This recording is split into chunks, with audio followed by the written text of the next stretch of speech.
the band Geek. I'm Richie Castellano. Joining me today is the multi-talented Andy Ascalise. Hello. And over there, operating the cameras, and who's probably going to chime in a little bit, is my cousin, my buddy, Phil Castellano. Hey. Hey. So at Band Geek, we don't like to jump on the bandwagon for things, but we're going to have to do it a little bit today.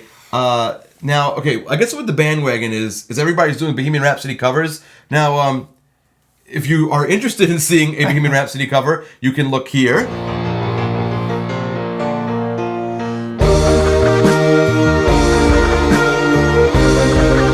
Or here.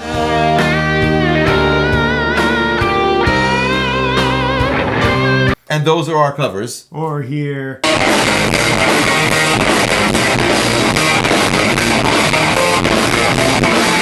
What we're going to do today is we're not going to do a cover. Instead, there's a part of the song, and I think it's the part that is the most interesting part. It's the opera section, the operatic crazy part in the middle. I just feel like that's what drew me to this song. That's what's exceptional about the song. And we're just going to focus on that, and I want to do a really geeky harmonic analysis on that today. And the reason is because every time I'm like playing that song, I get to that part and I stop playing because I forget how it goes because it's so complicated. Because, you know, you have like the verse, you know. Like that's a straightforward, like very pretty ballad, but there's no real mystery to what's going on there. If you have, if you're into like harmonic analysis, that's pretty straightforward. It's a 1-6-2-5. Yeah, it's a ballad. It's in two keys. It's in B flat, then it's in E flat, and that's great. And then the rock section, that's a straight up rocker. You know what I mean? There's nothing too crazy going on here. But I feel like when it gets to the middle section, all the rules go out the window, and it's very hard to pin down what's going on. And I don't even know what's going on. So I'm going to attempt, and I brought the big guns out here today. But Andy, who is the first inversion police, and I have current Berklee School of Music attendee Phil Castellano back there, and I have some training in this stuff, and we're gonna see if we can get to the bottom of what makes this tick and do a little bit of a harmonic analysis, and just to see why this is so off the wall and what's going on. So let's dive right into it. First, let's take a look at the chart. So here's this chart that I wrote out with my awesome penmanship. So let's take a look at just the first part. Well, let's start that it starts in A. It starts in A. And ends in E flat. Okay, yeah. So we have a beginning and we have an ending here. So Andy, why don't you play a little bit at the beginning, just the first line.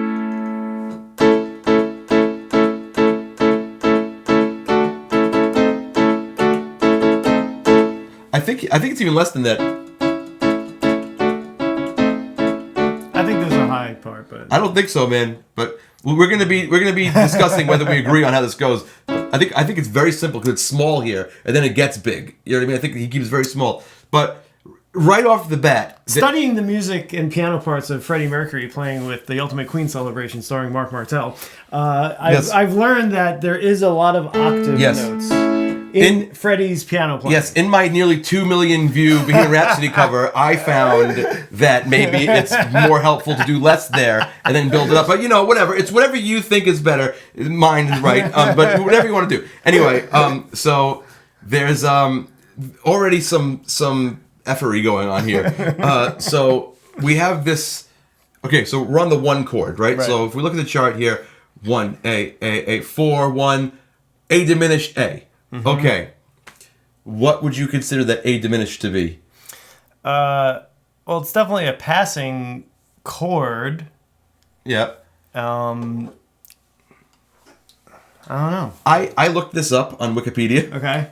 And according to Wikipedia, this is a common tone diminished chord. Okay. Okay, and this is something you hear a lot in like vaudeville, blues, and like. Right. Or well, that's just like the bluesy thing, but even like, you know, in silent movies. Yeah, like that. And But even like as a cadence, like you know, right. It like so it resolves to itself. So they're calling that a common tone diminished chord. So we have the 1, we have the 4, and we go back to the 1. And if I was going to try to call that something, I called it the 7 diminished of 2. If we're gonna analyze the things that way. Okay. Right. So, but the point being is already in the first 3 bars we have something weird. Okay, so we're right. So I would say we're in the key of A, except for that common tone diminished chord, which is sort of. And I asked a few people about that. I asked our buddy Phil Magalanis about that. He's a musical genius, and he said, and I was expecting to hear some really awesome jazz explanation from him, and he goes, "It's just a cool chord to go to. Yeah, it's a cool embellishing chord. That's what. It's also classical too. Yeah, but it's just like a cool thing to go to. It's an embellishing thing.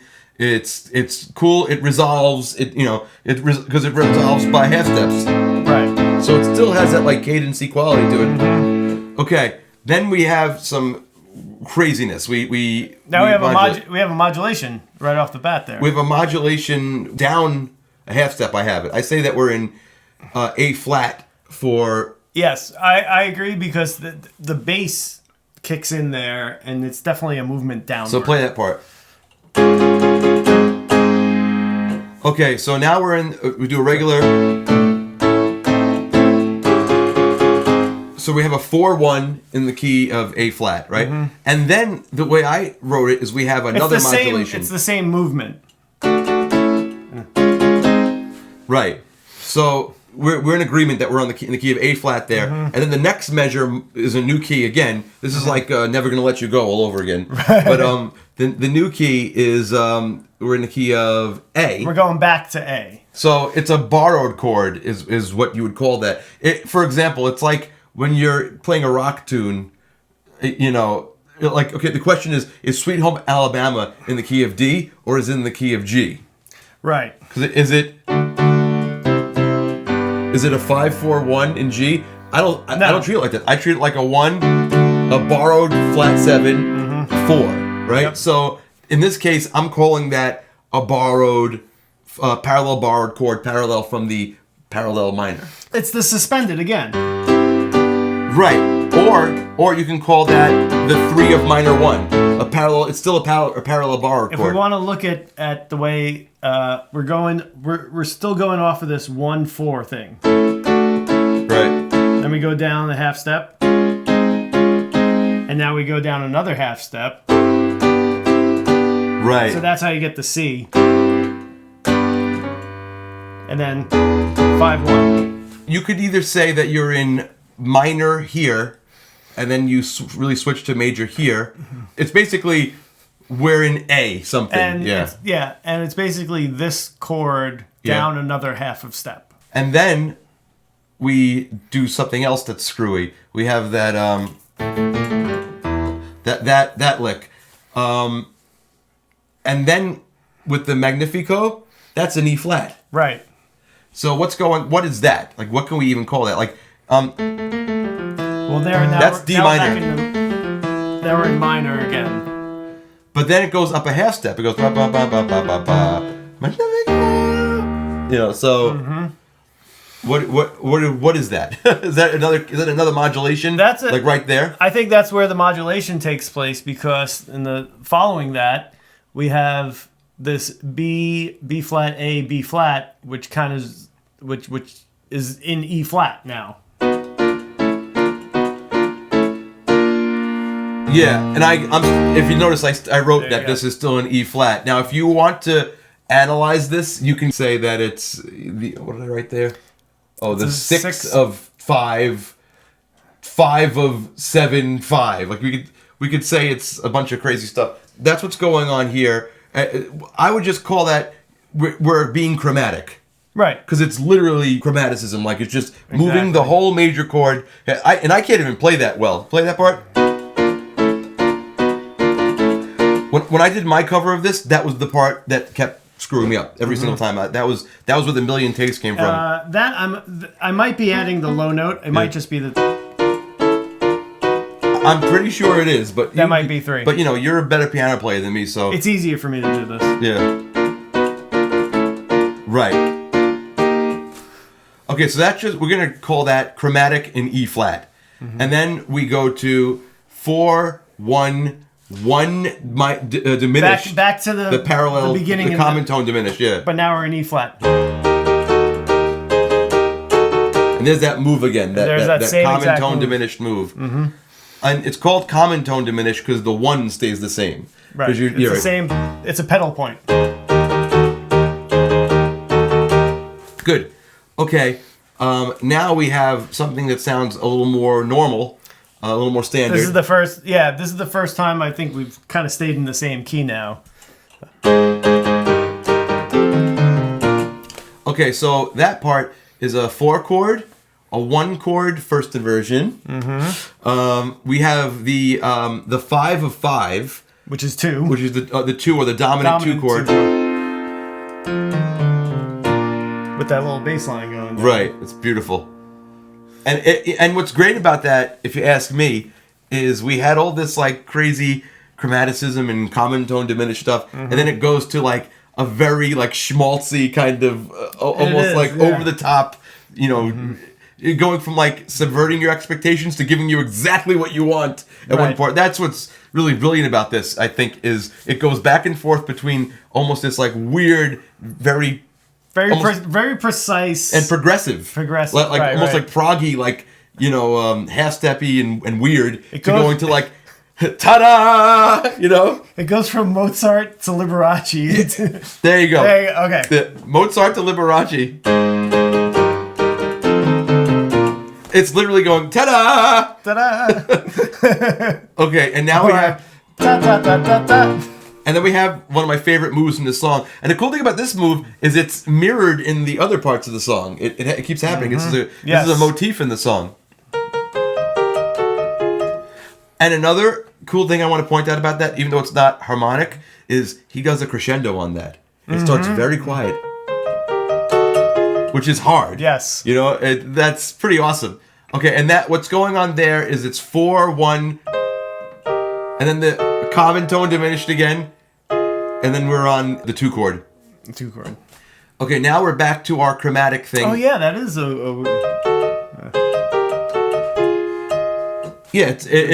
that's what's part of what's brilliant about this. You know what I mean? So okay, now we're back to the chromatic thing. Can you play that? The chromatic in E flat,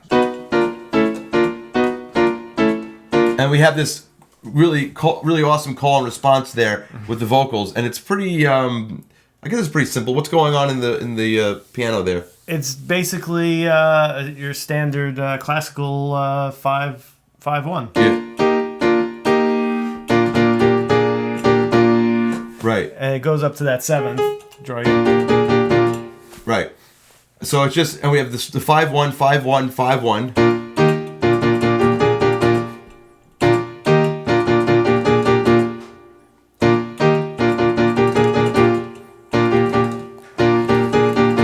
That's like Mr. Rogers, it sounds like. the train coming. Okay, and then after that, we have the Let Me Go, which I charted out as being, we're in the key of B all of a sudden. It's a 5 chord, so it's either an F sharp or a 7th or a G flat 7th. So play a G flat 7th. Actually, if we're in the key of B, it would be an F sharp 7th over C sharp. Where are we? Here? We're right here. Here. So you're doing... Oh, you didn't write the no. No. Oh, no. The Let Me Go yeah. is a G. Yeah. So now for 2 bars. Yeah.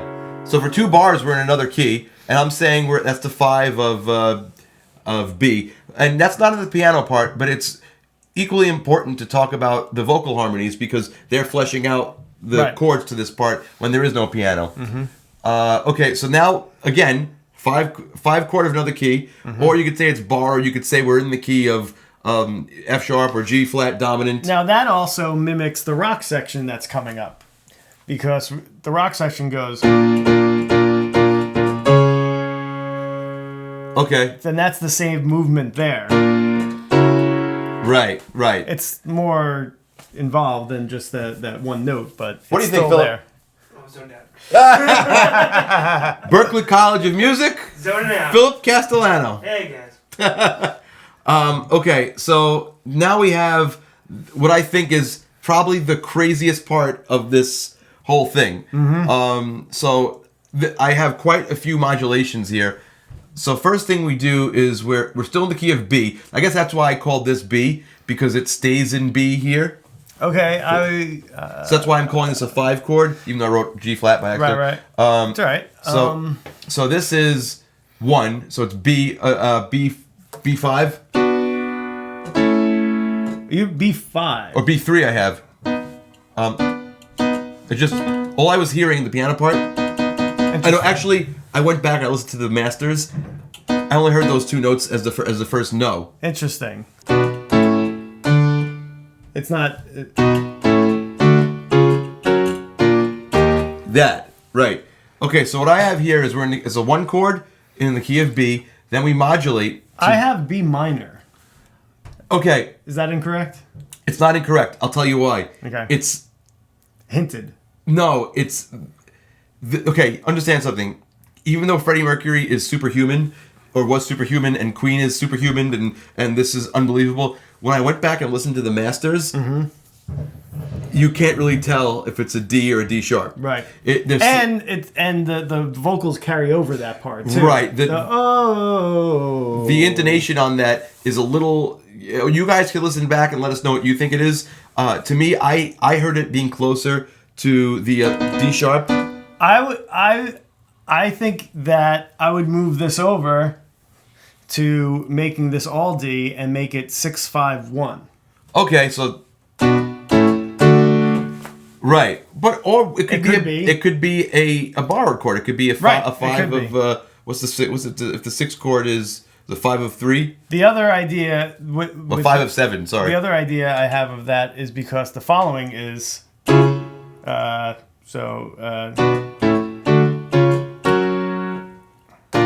so it would be the. I mean, never mind. I have no idea about that. That sounds like where the phrase ends up anyway. In D flat? In F sharp. F sharp, sorry. Like those chords sound like they resolve there. So Andy's I have us going to F sharp here. Right. So I'm still calling this D, right? Okay. And that's a 1-5, which is common in this song. And then it goes to the 1 from B. Right. Now we do 5-1. In right? D. In the key of D. No. Yes. 5-1 in the key of D, right. Then 5, and then we're doing 5 of 4 in the key of F sharp. Now, let me just say something here. Freddie probably wasn't thinking about any of this stuff. He was probably just thinking these chords sound great together. Yeah. And I'm not saying that the guys in Queen don't know music harmony. That's not what I'm saying at all. What I'm saying, though, is that on an instinctive level, that was the right chord for him. What we're trying to do is figuring out why this sounds a certain way. And why is it beneficial to do that? Because if you're writing a song, or if we're writing a song, and we want to recall, not saying this is ripping anything off. What's good about music theory and harmonic analysis is it makes you faster in recalling sounds. That is the bottom line. That's pretty much the only thing it's good for. Like having all this arcane knowledge about 5 of 5 and 6 and secondary dominance and common tone diminished, it's meaningless without the sound. So the reason why we do stuff like this is so when we hear something that we have to play back, like if we're learning a tune or if we're writing a tune and we hear something in our head, we know what it is. We don't have to fish as much. I still fish plenty. But so back to this part. The way I have it is we're in B, 5-1. Then we're in D, over here, 5-1. Then we're in F sharp, and we're going to do 5 and then 5 of 4. Okay, so I definitely agree with the 5-1 here because there's no reason for this chord to exist. Yeah, exactly. Unless it was a 5 of something. Yeah, because it's a 7th chord. Because it's this voicing. Right, and then it goes to the B next. But it could also go to a B minor too. Yeah, we're in a disagreement about that, whether it's a B major or B minor. I don't think it's a B major. I think it's literally just that, 2 notes. That's all I think it is. And the part grows. It expands outward and it adds more notes to it. Right. There's definitely that whole section, the whole passage, it definitely grows bigger and bigger as it passes. Right. So, okay, you agree with me up to the D. Now we're in F sharp. You don't think we're in F sharp here? No, yeah, definitely. But the problem is, it's one of those things where the one chord becomes seventh. So it's like if you're doing a blues, right? I'm playing G because it's the only key I can play in. Right. And you want to go really strongly to the 4 chord. Right. Right. And you do that in gospel. Yeah. Too. So you go.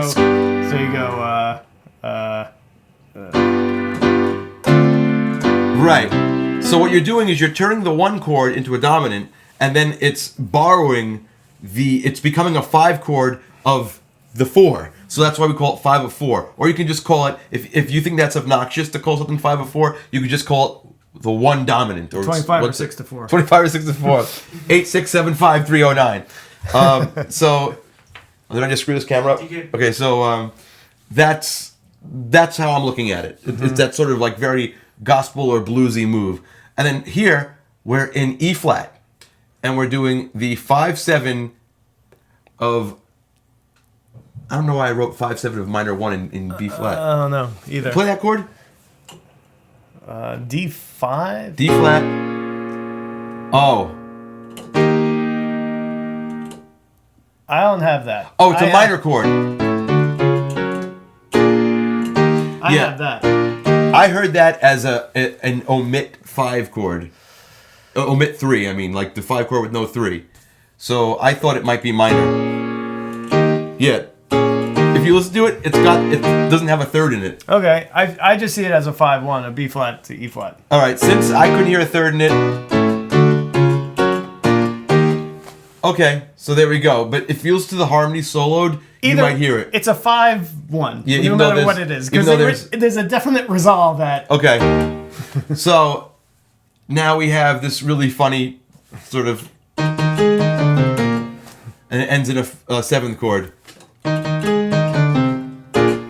Yeah, so we're in the key of E flat again, and that's basically 1 4 or 5. That's basically the same as before too. Yeah, so that's 1 4 5. That's pretty straightforward. And now the messed up stuff is not done yet. We still have one more surprise for us. So now we're still in E flat, which most of the songs in E flat. So we have 1 4, and then we go to the we're in the key of G minor. So, so 5 to 1, G minor, and then we go back to B flat, to E flat, to the B flat chord, which is the 5 of E flat. Big build up. Big build up, and it really gives it to us with the... And the piano's doing the... Yeah, so that's pretty...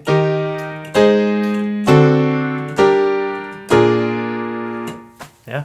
All right, so we got to it. Now, are you confused? Because we are. But that's it. I just wanted to do this because seeing all this like Bohemian Rhapsody movie stuff, and first of all, I loved the movie. I thought it was awesome. But a lot of the stuff, and this happens a lot with famous people, is we focus on their celebrity and the personal details and the relationships, and that's fine. I understand that, but I almost wish that someone would do an interview and sit down with Freddie Mercury with a piano and say, "What?" Right. You know what I mean? Like, what is that? Please. Right. And have him say, "Well, this is like kind of like from this, and this is like a vaudeville thing, and this is like like where he's." Like I was watching a Dream Theater video, and they write their songs out on a whiteboard, and they go like Rush riff 4 times. Right. You know what I mean? Genesis chords. Right. They do that. Like, and I wonder if Freddie kind of thought like that, or if he's like, oh no, darling, this is the 5 of 5. Right. And then we'd feel like idiots. Right. But I kind of wish that when he was alive, someone asked him these kinds of important questions, because yes, he'll always be a rock god and an icon, but he was also an important contributor to Western music, you know what I mean, and pop music, and he made significant contributions because his music was not simple. It was very complex.